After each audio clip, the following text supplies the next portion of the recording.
Welcome to another episode of Helping the Brave. I'm your host, Ed Parcaut, and today I sit down with Rich Brown, a Marine Corps veteran, entrepreneur, and passionate advocate for veteran mental health. We'll dive into his journey for overcoming challenges with TBI, finding new purpose after service, and launching Gideon 22, his inspirational movement to prevent veteran suicide. Join us for a candid conversation about resilience, community, and our hope for our nation's brave.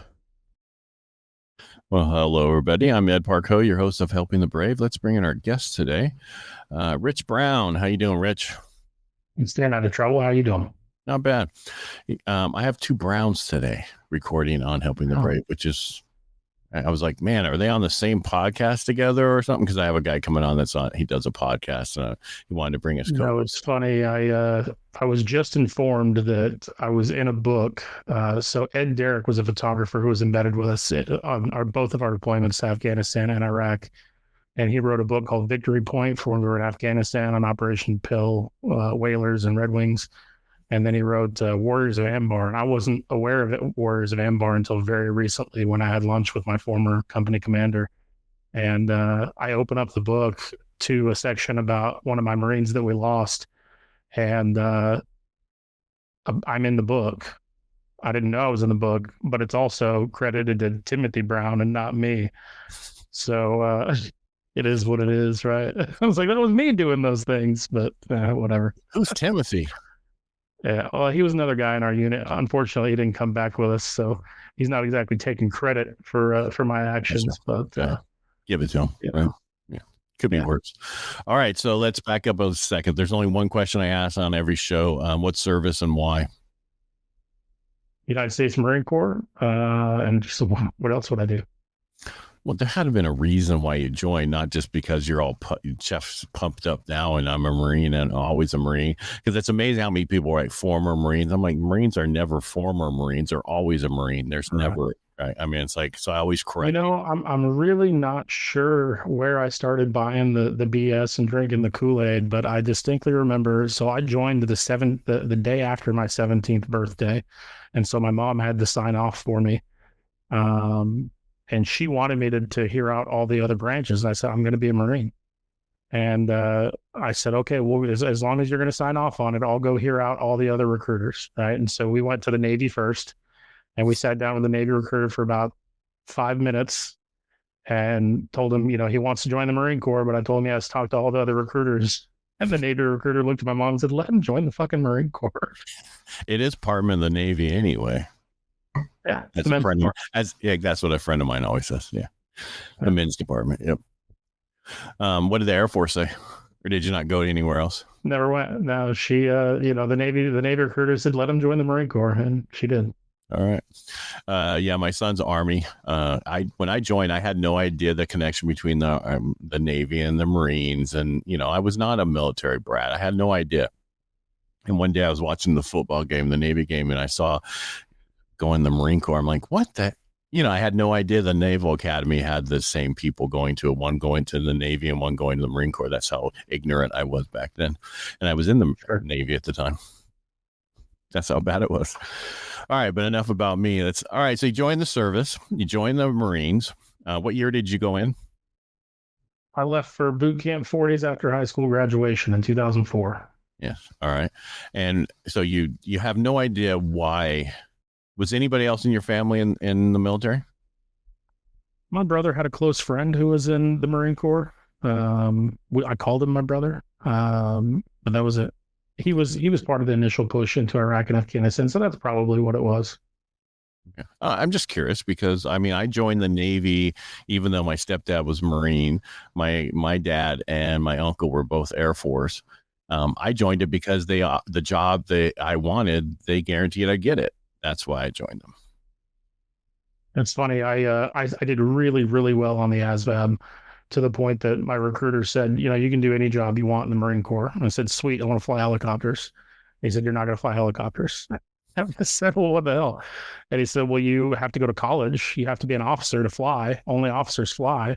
And you have a 1.8 GPA. And you've told me you're not going to college. You gave up on college in 2001.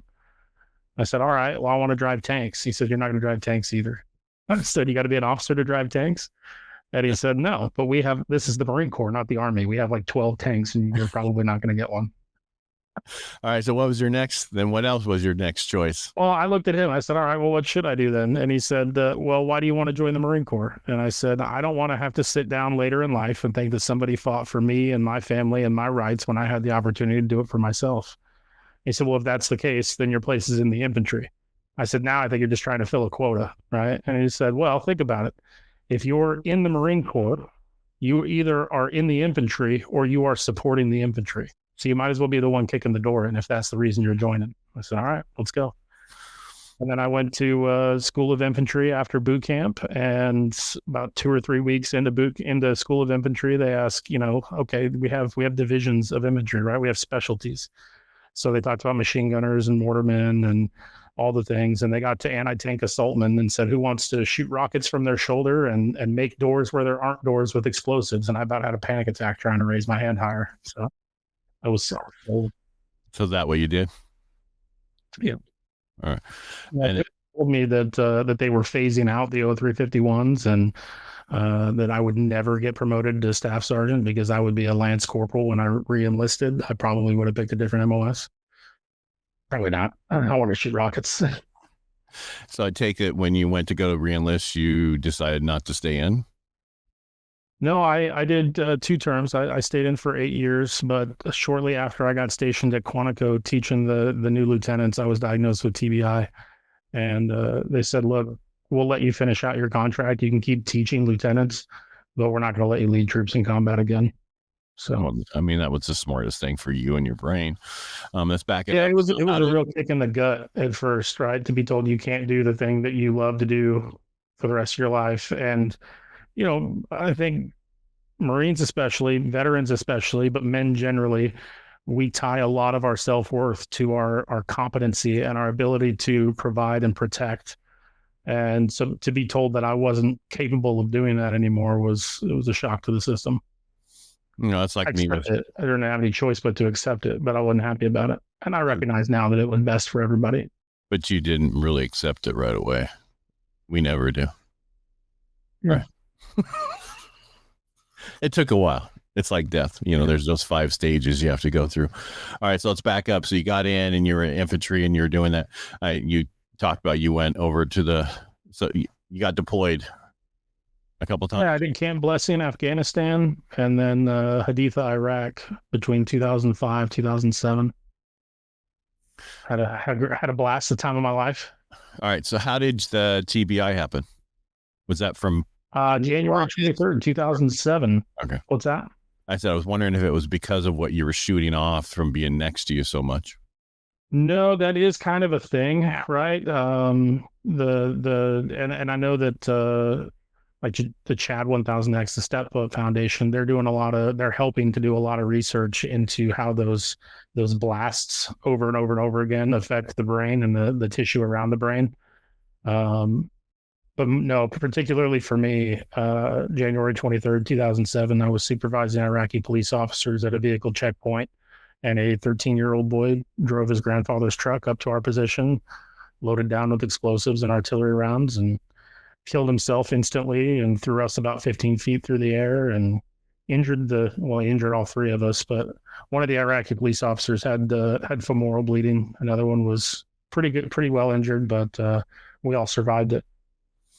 But when did you find out about your TBI? That was probably 4 or 5 months after I got stationed at Quantico. At the time, they just said it was a mild concussion, right? But I played football for 5 years. I wrestled for 7. I was into cage fighting. I taught the Marine Corps martial arts program. So needless to say, I've been hit in the head more times than a homophobic bouncer at a lesbian biker bar. And it is all cumulative, right? But I knew all the questions that they ask when you have a concussion. And so it's not like I was studying for the test, but I knew all the answers, To what not to say? Yeah. So that you can keep doing what you want to do. Yeah, I was later after a long time after the event, I was given a letter of recommendation for MESEP, and the major who was my company commander, he's now a brigadier general, but he wrote about how remarkable it was that I was in that incident, and constantly applying violence and being in violent situations and so on, but I never treated the Iraqis any differently. And I was right back outside of the wire within 48 hours of being blown up, and, all those things that we say to be nice to young Marines. Yeah, to get us out back, get you guys back out there when you should have been taken care of and making sure that you still have, the issues that come from all those that we don't know. I mean, we know, but it's like a lot of people don't understand it. When you go to the VA later to tell them about what's wrong with you, it's not always in your medical record, because of the fact that most people don't go in to be seen because they were told if they do that, they look weak and this and that, and they just suck it up and keep going. And I tell everybody now, log it. Do a log, just write it in your phone, do whatever, what happened to you and who's around you at the time. So if you ever need somebody to write a buddy letter, I finally went back and got my benefits. That's why I'm bringing that up. There's a lot of stuff that happens that you don't know. You're going to need to know that information later on in life, and you will, because anybody who gets out of the service should be going for your medical benefits, the disability benefits from the VA, because you earned them. So you need to go get them. Sure. I assume you're 100% with the disability. No, not yet. What? The TBI? I'm at 70%. I'm at 70%. Yeah. And now I've got this really bad arthritic damage in my C2, C3. So at any given time, if I'm not taking gabapentin, it feels like somebody hit me in the face with a ball peen hammer or shot a nail up in the top of my mouth, or fun stuff, fun stuff. I mean, so when this is going to be more about, I'll get back to you in a second, but when I got out, I mean, I put in all my stuff because I was a medic. I did all this different things. I was seeing shit that I shouldn't have been seeing. And here's your 10% go away. And I went back 10 years later and they ignored me. And then went back 20 years later, they ignored me. And I met a ranger who helped me through the process. I'm at 90 right now, going back for 100. And that's because of what I went through. And I understand how to do the process now. I understand about it, that we're creating an app to help vets upload your stuff where you don't need somebody else to help you, so you can get your disability much faster. And that's our plan. Oh. Yeah. And that's through Helping the Brave. The podcast created the company Helping the Brave that's doing the disability benefits, but our goal is not to charge veterans. It's to get them, you pay a few bucks for an app and you're able to upload your DD-214, all your medical records, everything you need. And then it'll tell you what you need to make sure that you get what you're supposed to get. Like if you need a Nexus letter, it'll tell you, go get a Nexus letter, because this is not in your medical record. So you're going to get denied unless you get this to tie it together, which they don't tell you that stuff. So I gotcha. Yeah. So, I mean, with the TBI, you should be at 100% with a couple other things. So a couple other things. No, that's what comes from the TBI. Yeah. I mean, the secondary systems and everything else. Yeah. Headaches, not sleeping, anxiety. And there's so many things that come, I'm on a ramble here, but there's people who get tinnitus ringing in the ear and they take that all the way to 100%. Yeah. That's wild. Yeah. I call it 11itis. Well, I'm getting it. The problem is, but that's why they're changing it in December. So if you haven't started your benefits before December, you need to start that, because in December, that's going to where you need hearing issues, and then you can get tinnitus, not automatically just tinnitus at 10%. So that's going to mess up a lot of people, the way they do a lot of this stuff. But anyway, so if you're listening to this, you haven't got your benefits, reach out to helpingthebrave.com. Just reach out to us. I'll get you to set up with somebody to get you taken care of, because you need your benefits. All right. Now that about your TBI and a lot of that stuff, what we found with football players and other people committing suicide, brain issues cause issues for weed to commit suicide, besides the other things that we lose in life as veterans and how we're not being seen. And my medical record is a statement from me, because when I uploaded it, I saw it said, he states he understands why veterans commit suicide in the parking lot, how difficult it is to be seen for PTSD. When it takes 4 months for somebody to get seen for PTSD or issues, that's too long. You shouldn't have to go through a nurse, a social worker, and then get to the other two things. And the first one's behavioral health and says, here, take all this medicine. I'm not really big on that. Then the fourth one is the actual person you need to talk to work out your issues and what you need. That takes too long. By then, most vets are committed suicide. Right. But that's my take on it. What's your take on it? Well, I'm right there with you. I have a couple of takes on it. One of them is SSRIs is not the answer. Nope. too, I think that, when we leave the service, what they don't tell you in TAPS is that, you, as soon as you leave, you're giving up your tribe and you're giving up your purpose. Yep. And the sooner that you can find those two things, the better off you're going to be. Yep. So I do a firewalk for veterans. Did in the last 2 years. I don't know if you watch any of the stuff I do. And we got another one coming up in 26. So we're not doing it in the first part of 26. We're doing it at the end, right? So we decided to put it the weekend before Veterans Day, just so that, because it's closer, instead of the way we're doing in May and dealing with the lighting and having to be there until 8:30 before you can walk. But with just those things that we do to help vets is important. But I lost my train of thought there for a second. I know it'll come back. I am getting old, but and I don't have a DBI, but it had to do with the PTSD and the other stuff that we need to get help with. But one of the things is one of our sponsors was a marijuana company and they were there for, they had a brand supposedly just for veterans and certain things. I don't care what it is to help you get through your issues. Oh, now I remember. I knew if I talked long enough, it'd come back to me.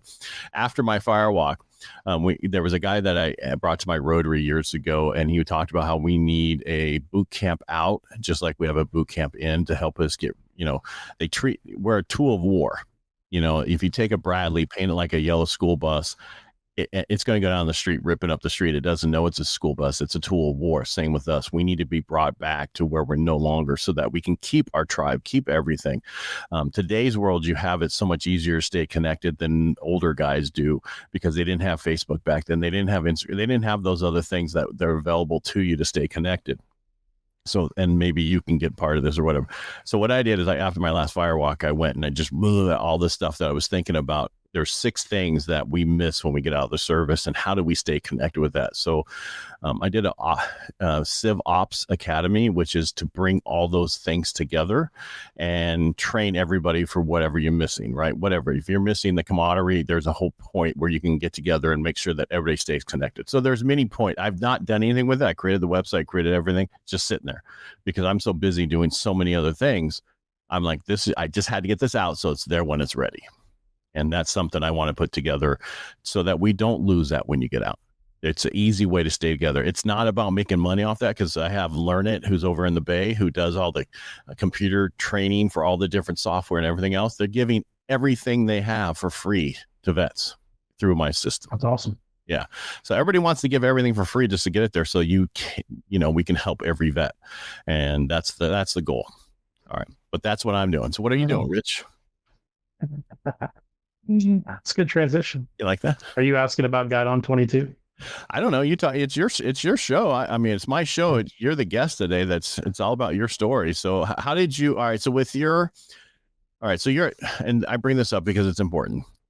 The difference between 90% and 100% is about $1,500 a month. The difference from 70 to 90 is only about $400, $500, if that.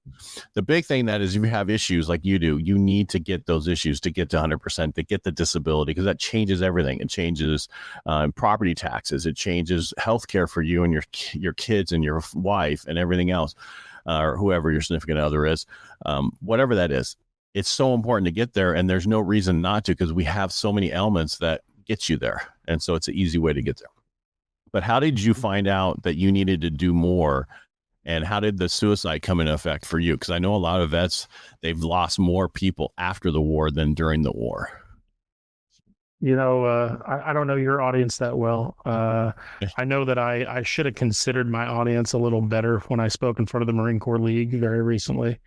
They laughed, but I kind of felt bad about it later, that I was introducing myself and talking about Guide on 22 and veteran suicide. Now we lose so many veterans a year and so on. And I said, it's because I was speaking to the Marine Corps League. I said, it's an issue that very likely affects every single person in this room, and hopefully me the most. I don't know what it is about serving with me that makes motherfuckers want to kill themselves, but I've lost a lot of friends to suicide.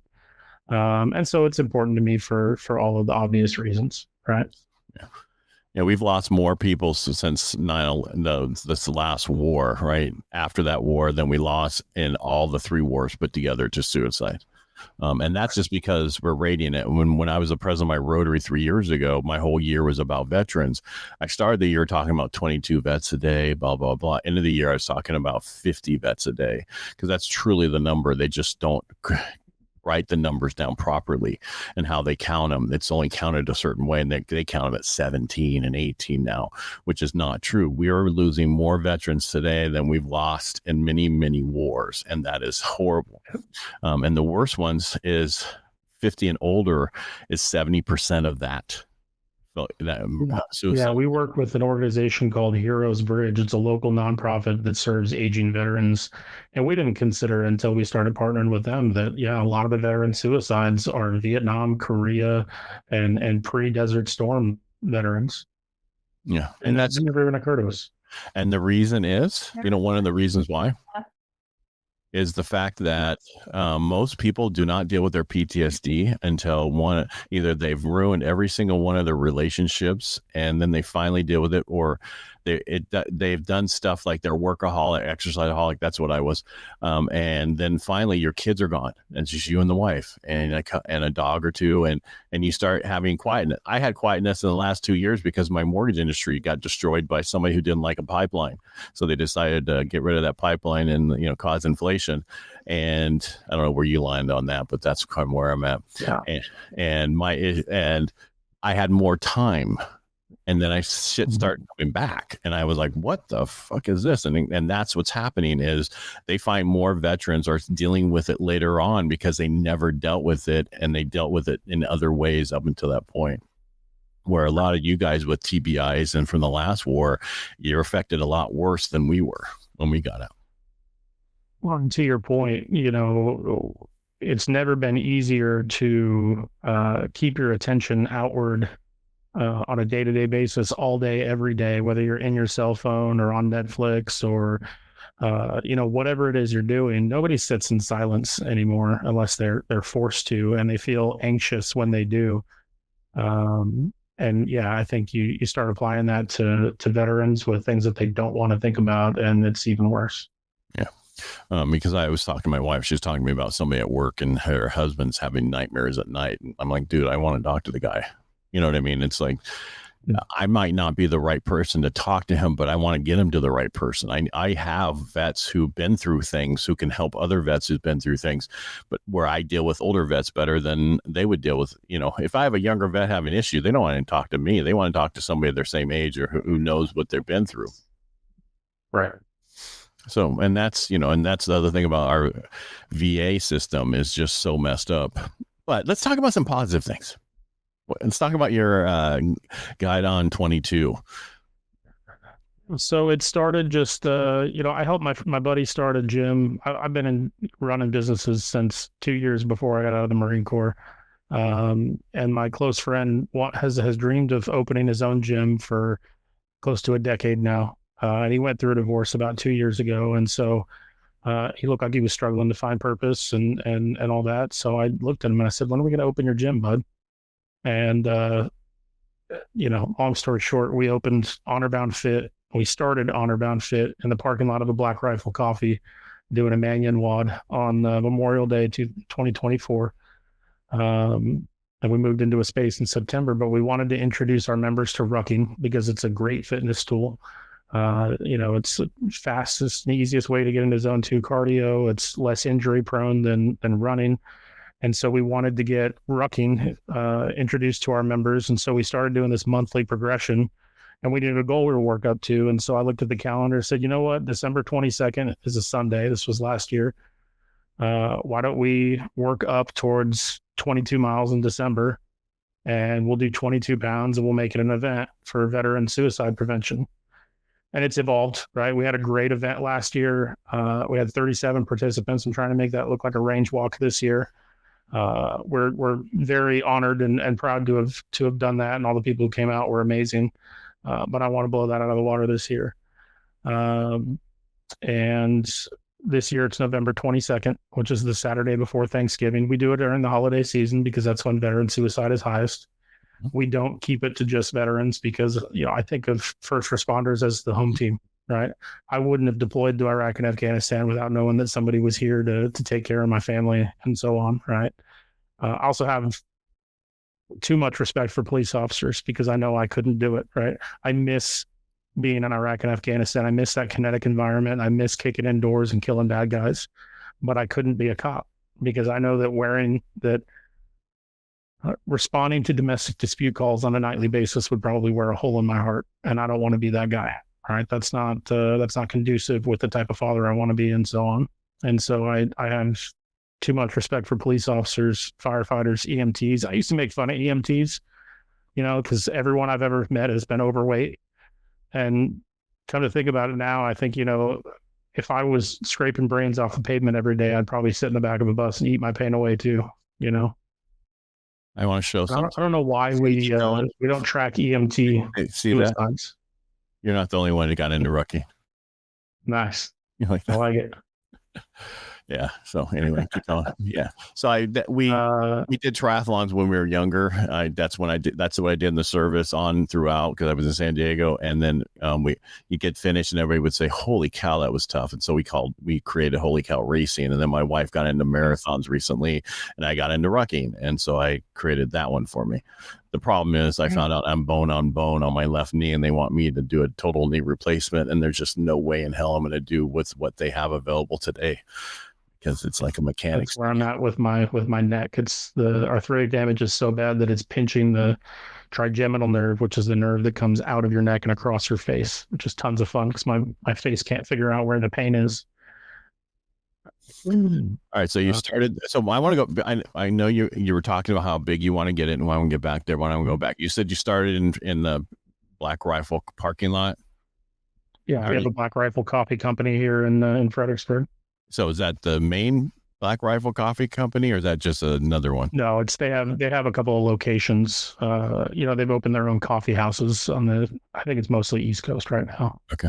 I'm just curious. And usually military towns too, right? We have one here. We have one in Virginia Beach.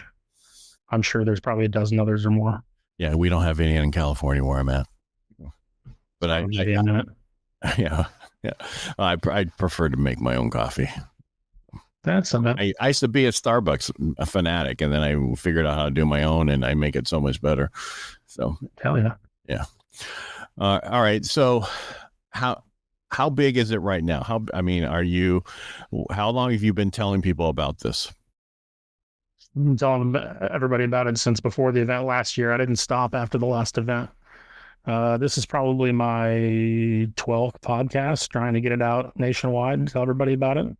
Locally, I do all, I tell people I go on a book tour for our events, right? We do 2 events a year. We do one in the spring, which is a food bank ruck, and then our Guide on 22 in the fall.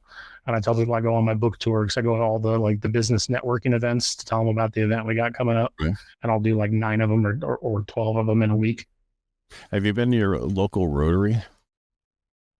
I haven't done the Rotary yet. I should probably do the Rotary. No, you need to, because they're connected because Rotary is all about business and everybody else. And so they connect. And I was surprised how many veterans were in my Rotary, and we're not a military town. So, that's where I would go with it myself next. I would find the local Rotary and talk to them about, hey, you want to talk about your event at one of their meetings and see, because they're always looking for speakers. And they might sponsor you. They might give you some money for it. That'd be great. Yeah. So when you need ideas, paying for it out of pocket. Yeah. When you need some ideas, just give me a call. So I'll do that. I'm not kidding. Whatever you need help with this thing. My goal, we are filing the paperwork this year to transition it from an event to its own nonprofit. Okay. That there's also places that will help you run your money through, so you don't have to worry about certain things, even though, where you don't have to be a full nonprofit, where you don't have all the issues you need until you start making money. So my goal was with Operation Firewalk is to do the same thing, make it a nonprofit, but I'm running it through my Rotary so that I don't have to do that right away. But this is the 3rd year is where it's starting to get a little bit, because we sponsored it. We paid a lot of money to get them both years, and then we got some money back, but that wasn't the purpose of it. And it's expensive to do these things that you want to do. We had, our first event, we had almost 200 people show up. Second one was close to that also. But that's just because we didn't push it as much. We wanted to make sure that it was enough for the amount of people we could fit in the room. Right. But the next, my goal is to get that thing in thousands and tens of thousands of people a year. Yeah, my goal, I would like to have to do a guide on 22 West and a guide on 22 South. I get a lot of questions about whether you can do it virtually. I don't think it would ever be the same, right? It's not the same when you're rucking with 200 other people. And one of the things that we do that makes it a little different than a lot of the other events is last year so I'm an asshole. Every 3 miles or so. You're a vet. That's a given. Yeah. Well, yeah. That's a given. And every 3 miles or so, I'm a dick. So, yeah. Every 3 miles or so, we stop and let people hydrate and fix their gear and have a snack or whatever for about 5 or 10 minutes. And then what I didn't tell them is that at the beginning of each one of those legs, I read a story about a different veteran who had committed suicide and how it affected their family and how it affected their community and that kind of thing. And so the guys who thought they were going to do 18 miles and tap out, you hear about another veteran who committed suicide and you think, okay, I can go another 3 miles, right? It hurts, but it's not hurting as bad as it hurt them.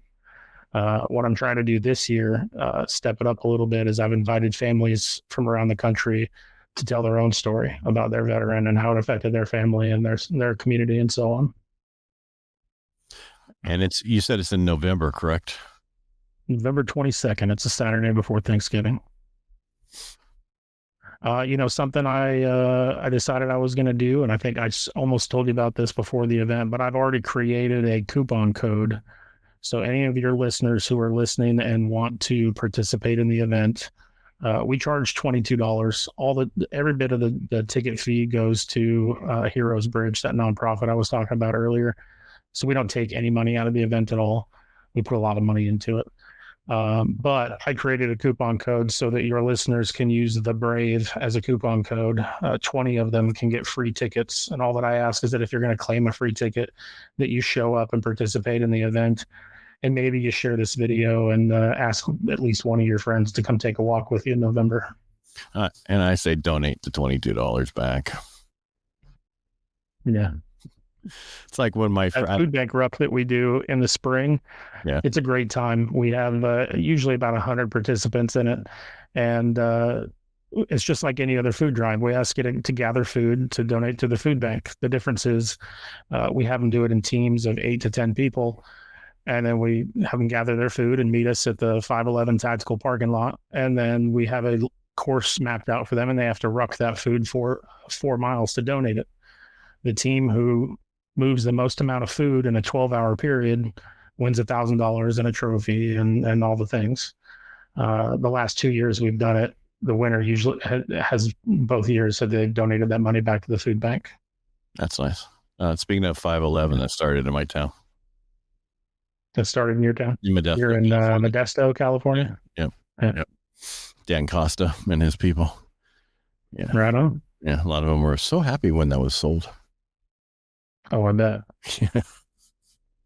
Not as happy as in the video people. Oh, anyway. The what people? The AI chip company out of the Bay. Oh, yeah. Yeah. The friends of mine, they just bought, he was telling me about his sister who they've been working for 20 years, and they just bought a $5.8 million house over in the Bay and gutted it I'm like, yeah, that's FU money that they got. Yeah.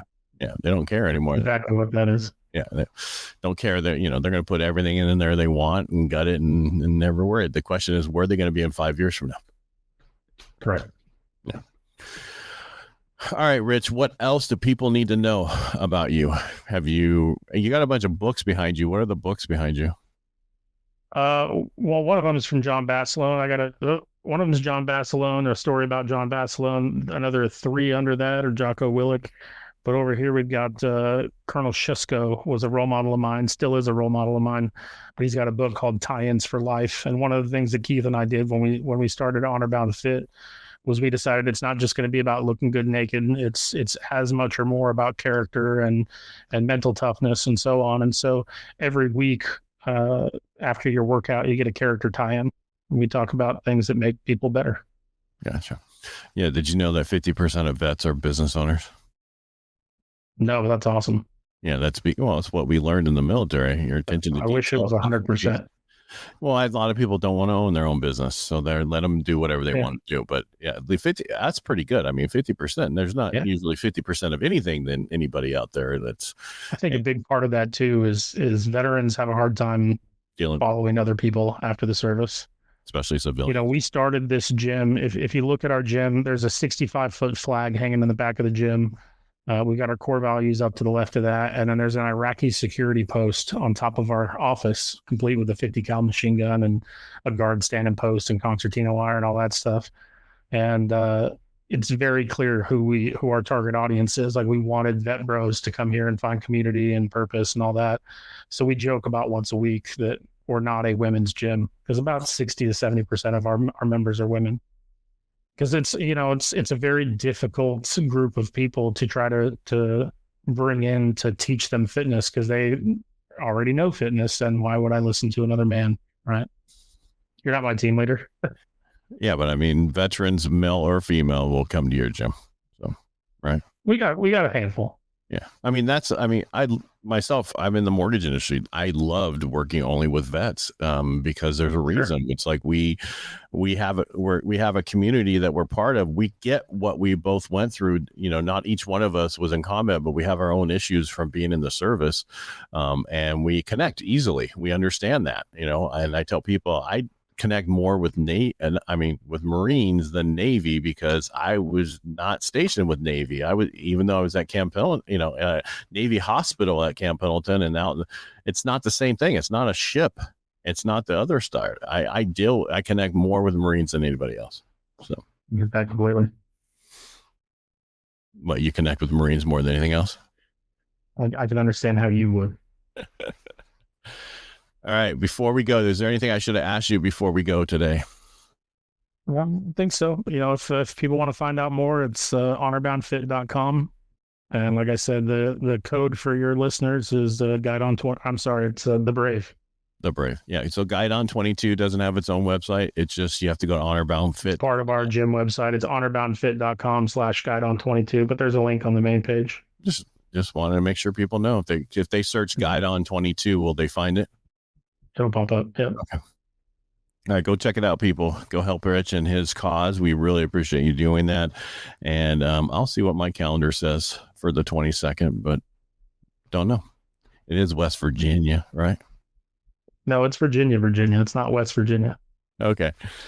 All right. Well, it's Virginia. We'll know. Again, Rich, thank you so much for being on the show today. I really appreciate you being here and getting to know you and your story, and hopefully we can help your cause. No, I appreciate you, Ed, and I appreciate the opportunity. Again, thank you so much. Everybody make it a great day. And that's a wrap for today's episode of Helping the Brave. A huge thanks to Rich Brown for sharing his journey, his work on Guide on 22, and his passion for supporting veterans. If you want to get involved or learn more, check out honorboundfit.com. Remember, you're never alone. Reach out, stay connected, and keep supporting our veteran community. Until next time, take care and make it a great day.